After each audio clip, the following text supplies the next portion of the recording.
Hello Bollywood friends. 70s और 80s का ऐसा दौर था जब सिनेमा हॉल के बाहर मीलों लंबी लाइन लगती थी। आज के ज़माने में यह सोचना भी इम्पॉसिबल सा लगता है कि किसी फिल्म के लिए लाइन में लगकर टिकट लेना पड़े। आज हम एक ऐसी फिल्म की बात कर रहे हैं जो रिलीज हुई थी 1977 में और इसने कई सेंटर्स में सिल्वर जुबली बनाई थी। इस फिल्म के टिकट के लिए सिनेमा हॉल के बाहर लंबी लाइन लगती थी। यह एक मसाला मूवी थी और इस फिल्म का टाइटल था हम किसी से कम नहीं। यह फिल्म 1977 की मोस्ट सक्सेसफुल मूवीज में शामिल थी और बॉक्स ऑफिस पर सुपरहिट फिल्म साबित हुई थी। So without much edu, let's start with unknown facts about Bollywood movie हम किसी से कम नहीं। सबसे पहले बात करते हैं मूवी की कास्ट और क्रू की। फिल्म को प्रोड्यूस और डायरेक्ट किया था the king of musical Nasir Hussain sahab ने। उन्होंने ही इस फिल्म के डायलॉग्स भी लिखे थे, जबकि स्टोरी और स्क्रीन प्ले सचिन भौमिक ने तैयार की थी। इस फिल्म के म्यूजिक डायरेक्टर थे the boss R D Burman और लिरिसिस्ट थे मजरूह सुल्तानपुरी। मूवी पर पर्दे पर हमें नजर आए थे ऋषि कपूर, तारिक खान, काजल किरण और विलेन के रूप में हमारे चहते अमजद खान।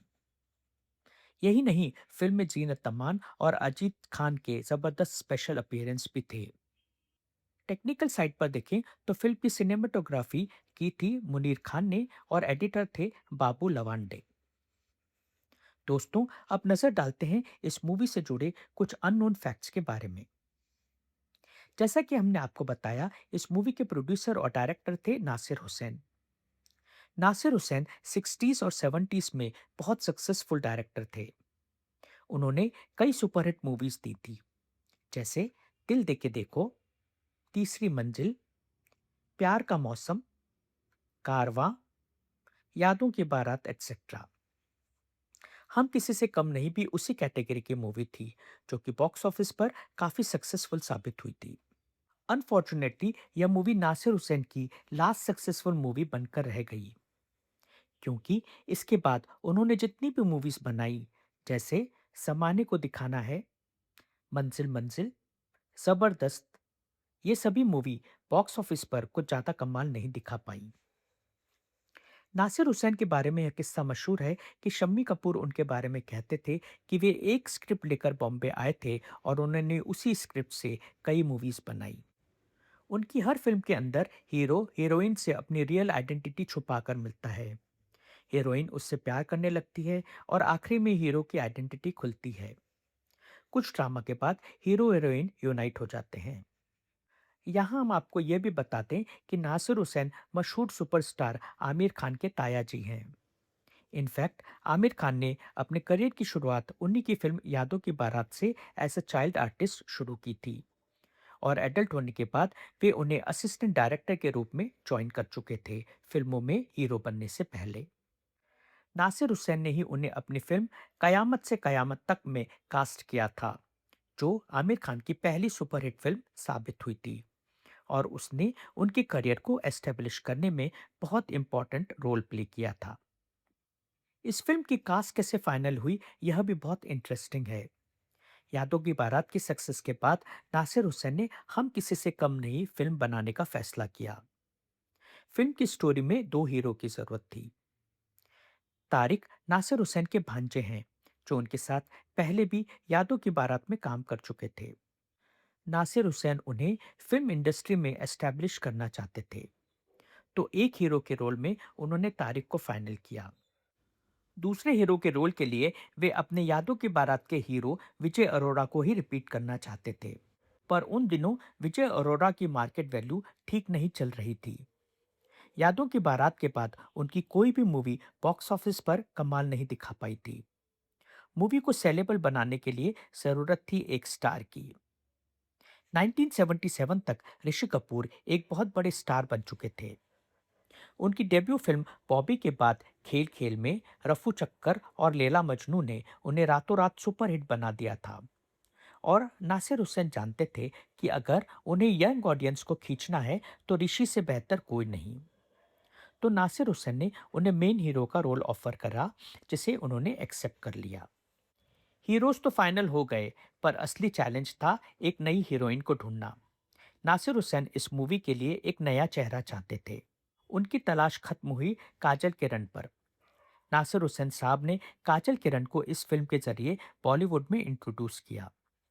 काजल बहुत ही खूबसूरत और प्रतिभाशाली थी, लेकिन उनकी किस्मत ने यहाँ एक अजीब मोड़ लिया। शूटिंग के दौरान ही काजल को दो बड़े प्रोजेक्ट्स अखियों के झरोकों से और बालिका वधू के ऑफर्स मिले थे। लेकिन नासिर हुसैन ने उन्हें सलाह दी कि हम किसी से कम नहीं कि रिलीज और हिट होने तक वे कोई फिल्म साइन न करें। काजल ने उनकी बात मान ली, लेकिन इंडस्ट्री में यह बात फैल गई कि काजल नासिर हुसैन के साथ एक्सक्लूसिव कॉन्ट्रैक्ट में बंधी हुई है और वो किसी और के साथ काम नहीं करेंगी। इसी मिसअंडरस्टैंडिंग की वजह से दूसरे प्रोड्यूसर्स ने उन्हें काम देना बंद कर दिया। रिजल्ट, फिल्म तो सुपरहिट हो गई, लेकिन काजल को अपनी अगली फिल्म के लिए पूरे 3 साल का इंतजार करना पड़ा। काजल को इस फिल्म के सुपरहिट होने का कुछ फायदा नहीं मिला। बाद में काजल ने एक इंटरव्यू में यहां तक कह दिया कि ऋषि कपूर के साथ लॉन्च होना उनके लिए बैड लक था। उनका मानना था कि वे अगर किसी और हीरो के साथ होती तो शायद दूसरे हीरो उन्हें प्रोड्यूसर्स को सजेस्ट करते, लेकिन ऋषि कपूर ने ऐसा नहीं किया। हालांकि ऋषि कपूर ने बाद में सफाई दी थी कि डिम्पल कपाड़िया और जया प्रदा भी उनके साथ ही लॉन्च हुई थी और वो बहुत सफल रहीं। इसलिए काजल की असफलता का दोष उन्हें नहीं देना चाहिए। वहीं फिल्म के दूसरे हीरो तारिक खान के लिए भी यह फिल्म पीक पॉइंट साबित हुई। तारिक इस फिल्म के बाद धीरे धीरे सपोर्ट रोल्स में आने लगे और 1995 की फिल्म मेरा दामाद उनकी आखिरी फिल्म बनकर रह गई। फिल्म के एक इम्पॉर्टेंट सीक्वेंस के लिए नासिर हुसैन को जरूरत थी कुछ ऐसे कलाकारों की जो स्पेशल अपीयरेंस में आ सके। इसके लिए उन्होंने फाइनल किया जीनत अमान और अजीत खान को, जो उनके साथ पहले भी यादों की बारात में काम कर चुके थे। इस फिल्म में विलेन बने थे अमजद खान। शोले की सक्सेस के बाद उस दौर की तकरीबन हर फिल्म में हमें अमजद खान विलेन के रूप में देखने को मिलते हैं। इस फिल्म में भी उनका काम बहुत पसंद किया गया था। चलिए अब आपको ले चलते हैं शूटिंग के सेट पर, जहां बहुत ही दिलचस्प और मजेदार किस्से हुए। इस फिल्म में ऋषि कपूर के साथ जीनत अमान की पेयरिंग थी। इंटरेस्टिंगली, यह पहली और आखिरी फिल्म है जिसमें जीनत अमान और ऋषि कपूर ने एक रोमांटिक पेयर के रूप में काम किया है। उस समय जीनत अमान एक दीवा मानी जाती थी और उनकी हाइट ऋषि कपूर से थोड़ी ज्यादा थी। नासिर हुसैन को एक बड़ी टेंशन हुई, पर्दे पर हीरोइन हीरो से लंबी कैसे दिख सकती है। In today's time it's absolutely normal, पर उस दौर में यह बहुत बड़ी बात मानी जाती थी। इसलिए नासिर हुसैन ने एक चालाकी की। उन्होंने पूरी फिल्म में ऋषि कपूर और जीनत अमान का एक भी ऐसा सीन शूट नहीं किया जहां वे दोनों साथ खड़े हों। अगर आप आज भी ये फिल्म देखेंगे तो गौर कीजिएगा, वो या तो दूर दूर हैं या ऐसे एंगल्स रखे गए हैं कि हाइट का पता ही न चले। एक और कमाल की बात है, 1977 ऋषि कपूर के लिए ईयर ऑफ कव्वाली बन गया। इसी साल अमर अकबर एंथोनी में उनकी कव्वाली पर्दा है पर्दा ने खूब धूम मचाई थी और हम किसी से कम नहीं का टाइटल सॉन्ग भी एक कव्वाली के रूप में ही था। इंटरेस्टिंग बात यह है कि इन दोनों ही आइकॉनिक कव्वाली को अपनी मखमली आवाज दी थी महान गायक मोहम्मद रफ़ी साहब ने। इस फिल्म में जिस सीन में काजल किरण के किरदार को इंट्रोड्यूस किया गया था, उस समय टीना चार्ल्स के गाने डांस लिटिल लेडी पर डांस कर रही थी, जिसे बिट्टू ने कंपोज किया था। यह गीत बाद में आप जैसा कोई जैसे गाने के लिए प्रेरणा बना था। और अब बात करते हैं उस चीज की जिसने इस फिल्म को अमर बना दिया है, यानी इसका म्यूजिक। पंचम दा यानी आर डी बर्मन का संगीत और मजरूर सुल्तानपुरी के बोल। म्यूजिक हमेशा से ही नासिर हुसैन की मूवी का बहुत स्ट्रॉन्ग पक्ष रहा है। उनकी हर फिल्म का म्यूजिक सुपर हिट रहा है और 1965 में तीसरी मंजिल के बाद उन्होंने अपनी हर फिल्म में आर डी बर्मन के साथ काम किया। इन दोनों की जोड़ी इसके पहले तीसरी मंजिल के अलावा बहारों के सपने, प्यार का मौसम, कारवां और यादों की बारात जैसी सुपरहिट फिल्म के म्यूजिक दे चुके थे। इस फिल्म का साउंड ट्रैक करीब 40 मिनट और 13 सेकंड लंबा है, जो 1977 से आज तक सुपरहिट है। इसके एक एक गाने आज भी लोगों की जुबान पर ताजा हैं। फिल्म का सबसे यादगार हिस्सा है म्यूजिक कंपटीशन का, जहां फिल्म के मुख्य कलाकार एक मंच पर अपनी गायकी का जौहर दिखाते हैं। यह पूरी मेडली न केवल कहानी को आगे बढ़ाती है, बल्कि उस समय के संगीत प्रेमियों के लिए एक ट्रीट की तरह थी। यह मेडली इस फिल्म में कैसे शामिल हुई, इसके बारे में भी मशहूर किस्सा है। दरअसल नासिर हुसैन लंदन के एक क्लब में गए थे। वहां उन्होंने देखा कि young boys and girls dance कर रहे हैं और एंजॉय कर रहे हैं। उन्होंने वहां एक पेक्यूलर चीज नोटिस की। उन्होंने देखा कि जैसे ही एक गाना खत्म नहीं होता, वैसे ही दूसरा गाना शुरू हो जाता है और गाने लूप में बज रहे हैं। यह उनके लिए बहुत नया और फैसिनेटिंग था। उन्होंने उसी समय फैसला कर लिया था कि अपनी नेक्स्ट फिल्म में वे इसी तरह की सिचुएशन डालेंगे और इस तरह की मेडली को इंट्रोड्यूस करेंगे। जब वे फिल्म हम किसी से कम नहीं बना रहे थे, तो उन्होंने अपना यह idea music director R D Burman को सुनाया। आर डी बर्मन तो वैसे ही एक्सपेरिमेंटेशन के लिए जाने जाते थे। वे तुरंत इस बात के लिए तैयार हो गए और उन्होंने 4 गानों की मेडली बनाई। नासिर हुसैन को बहुत पसंद आई और इसे रिकॉर्ड भी कर लिया गया। लेकिन जब शूटिंग की बात आई, तो नासिर हुसैन डिलेमा में थे। वे समझ नहीं पा रहे थे कि ये एक्सपेरिमेंटेशन सक्सेसफुल होगा या नहीं। तब आर टी बर्मन ने उन्हें कहा कि अगर वे एक्सपेरिमेंटेशन नहीं करेंगे तो कौन करेगा। एट लास्ट नासिर हुसैन इस बात को मान गए और यह मेडली को फिल्म में शामिल कर लिया गया। इस मेडली की सबसे बड़ी खासियत है कि इसमें उस दौर के 3 बड़े गायक मोहम्मद रफ़ी, किशोर कुमार और आशा भोसले के साथ खुद संगीतकार आर डी बर्मन की आवाज सुनाई देती है। इस मेडली में 4 मेन सॉन्ग्स थे, जिन्हें खूबसूरती से एक साथ जोड़ा गया था। पहला गाना था चांद मेरा दिल चांदनी हो तुम, जिसे मोहम्मद रफ़ी ने गाया था। पर्दे पर इसे गाया था तारिक ने। इसके बाद गाना आता है आ दिल क्या महफिल है तेरे कदमों में। इसे किशोर कुमार ने गाया था। पर्दे पर ऋषि कपूर थे। इसके बाद जो गाना आता है वो था तुम क्या जानो मोहब्बत क्या है। यह बहुत रेयर गाना है, क्योंकि इसे खुद आर टी बर्मन ने अपनी अनोखी आवाज में गाया था। पर्दे पर इसे निभाया था तारिक ने। और लास्टली मिल गया हमको साथी, इसे किशोर कुमार और आशा भोसले ने गाया था। इसे फिल्माया गया था ऋषि कपूर और काजल किरण पर। 1977 में स्वीडिश पॉप ग्रुप अब्बा का क्रेज चरम पर था। पंचम दा यानी आर डी बर्मन ने इसी ग्रुप के एक गाने मामा मिया से प्रेरित होकर मिल गया हमको साथी गाना बनाया था। मूवी के अदर सुपरहिट सॉन्ग्स थे बचना ए हसीनो, लो में आ गया। इसे किशोर कुमार ने गाया था। आपको ये जानकर हैरानी होगी कि 2008 में जब ऋषि कपूर के बेटे रणबीर कपूर की फिल्म आई, तो उस मूवी का टाइटल भी इसी गाने से लिया गया था और इसी गाने को रिक्रिएट भी किया गया था। इंटरेस्टिंगली उस गीत को गाया था किशोर कुमार के बेटे सुमित कुमार ने। फिर आता है वो गाना जिसने इतिहास रच दिया, क्या हुआ तेरा वादा। यह गाना आज भी टूटे दिल का सहारा है। इस गाने के लिए मोहम्मद रफ़ी साहब को उनका एकमात्र नेशनल फिल्म अवार्ड मिला था। साथ ही उन्हें film fair best male playback singer का अवार्ड भी मिला था। इस गाने का एक पोर्शन सुषमा श्रेष्ठ ने भी गाया था, जो बाद में पूर्णिमा के नाम से फेमस प्लेबैक सिंगर बनी। क्या आपने गौर किया है कि इस गाने के ठीक पहले बैकग्राउंड में एक इंग्लिश गाना बजता है? यह गाना भी स्वीडिश ग्रुप अब्बा का मशहूर ट्रैक हनी हनी था। पंचम दा ने उनकी धुनों को बड़े स्मार्टली भारतीय तड़के के साथ इस्तेमाल किया था।